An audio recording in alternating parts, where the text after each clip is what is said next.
Welcome to bird media. నేను మీ Pawan Krishnamurthy. Telangana municipal ఎన్నికల్లో నిన్న సంచలనం గురించి మాట్లాడుకున్నాం. ముఖ్యంగా పార్టీ నుంచి బహిష్కృతురాలై ఎమ్మెల్సీ పదవికి రాజీనామా చేసి జాగృతితో కొత్త పార్టీ పెట్టుకోవాలి, జాగృతి రాజకీయ వేదికగా ముందు పరిణామం చెందుతుంది అని చెప్పినటువంటి కవిత గారికి ఏకంగా ఆవిడ బలపరిచినటువంటి సభ్యులు, ఆవిడ జాగృతి సభ్యులు ఎవరైతే ఉన్నారో మొత్తం 8 మంది ఒక మున్సిపాలిటీని కైవసం చేసుకున్నారు.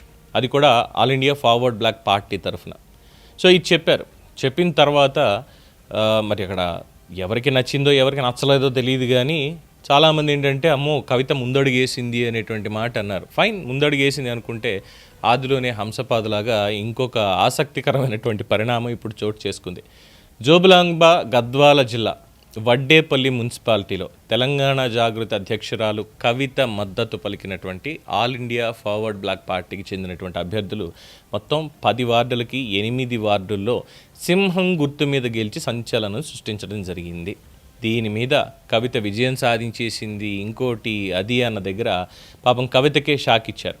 అసలు మా విజయంతో కవితకి ఎలాంటి సంబంధం లేదు అని చెప్పి ఆల్ ఇండియా ఫార్వర్డ్ బ్లాక్ తరఫున గెలిచినటువంటి వడ్డేపల్లి శ్రీనివాస్ సంచలన వ్యాఖ్యలు చేశారు. ఆయన మీడియాతో మాట్లాడుతూ చెప్పింది, మా విజయాలతో జాగృతికి సంబంధం లేదు. ఆల్ ఇండియా ఫార్వర్డ్ బ్లాక్ నుంచి బీ ఫామ్ తీసుకోవడానికి వెళ్ళినప్పుడు కవిత తమకు జాగృతి కండువా కప్పేశారు, కానీ మా తరఫున ప్రచారానికి వచ్చిందే లేదు, ప్రచారంలో మేము కవిత కండువా వేసుకున్నది కూడా లేదు అని చెప్పి, అసలు తర్వాత కవితతో మేము మాట్లాడింది కూడా లేదు. ఇది మా సొంతమైనటువంటి గెలుపు, మేం కష్టపడితే వచ్చినటువంటి గెలుపు, దీంట్లో కవితది ఎటువంటి పాత్ర లేదు, కేవలం మెడలో కండువా కప్పడం మాత్రమే తప్ప ప్రచారం కూడా చెయ్యలేదు బీఫామ్ తీసుకునే దగ్గర అని చెప్పేశారు. ఇదేంటి మరి ఇంతలాగా అడ్డం తిరిగింది అంటే దీనికి సోషల్ మీడియాలో వినిపిస్తున్నటువంటి కామెంట్స్, పార్టీలో నన్నెదిరించి నాకు వ్యతిరేకంగా ఇంకొక రాజకీయ పార్టీ పెట్టేసి ఇంట్లో ఉన్నటువంటి వాళ్ళనే మాట్లాడుతూ చేస్తున్నటువంటి కవిత అసలు ఎలా గెలుస్తుంది అని చెప్పి కేసీఆరే కుట్ర పన్నారా? ఇది సోషల్ మీడియాలో అంటున్నటువంటి కామెంట్. సో వడ్డేపల్లి శ్రీనివాస్ తోటి వీళ్ళు మాట్లాడి లేదు అసలు కవితతో మాకు సంబంధం లేదు అని చెప్పించారు అనేది ఒకటి. ఇంకా కొంతమంది మాట్లాడుతున్నారు ఏంటంటే కేసీఆర్ కుట్ర చేసే కవిత మీద ఇటువంటి స్టేట్మెంట్స్ ఇప్పిస్తున్నాడు తప్పితే ఇంకొకటి ఏమీ లేదు. కవిత ముందు నుంచి కూడా వడ్డేపల్లి శ్రీనివాస్తో కావచ్చు, మొత్తం 8 మంది సభ్యులతో కావచ్చు జాగృతి కార్యక్రమాల్లో పాల్గొన్నారు అని చెప్పి కవిత సైడ్ నుంచి మాట్లాడుతున్నారు. మరి ఎవరిది ఇక్కడ నిజం?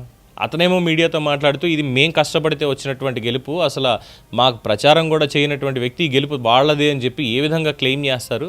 మెడలో కండువా కప్పేసినంత మాత్రాన మేము వాళ్ళకి చెందిన వాళ్ళం అయిపోతామా అని చెప్పి క్వశ్చన్ చేస్తుంటే కవిత దగ్గర సమాధానం లేదు. మరి ఇప్పుడు ఏం చెప్తారు? నిన్న సాయంత్రం ఈ పాటికి ఇక మంచి ఆనందోత్సాహాల్లో ఉన్నారు. ఇంకేముంది, ఒక మున్సిపాలిటీ వచ్చేసింది మనకి, మున్సిపాలిటీతో స్టార్ట్ చేసే ముఖ్యమంత్రి పీఠం దాకా వెళ్ళిపోదాం అంటే మన కవిత గతంలో అన్నారు నేను కూడా ముఖ్యమంత్రిని అవుతా తెలంగాణకి అని చెప్పి. అందువల్ల మున్సిపాలిటీతో మొదలుపెట్టి ముఖ్యమంత్రి దాకా వెళ్ళిపోదాం అనుకున్నటువంటి కవితకి మున్సిపాలిటీ దగ్గరే చెక్ పెట్టేశారు. మరి ఎలా స్పందిస్తారంటారు కవిత? చూద్దాం. దీని మీద మీ అభిప్రాయం తెలియచేయండి. చూస్తూనే ఉండండి ది బర్డ్ మీడియా.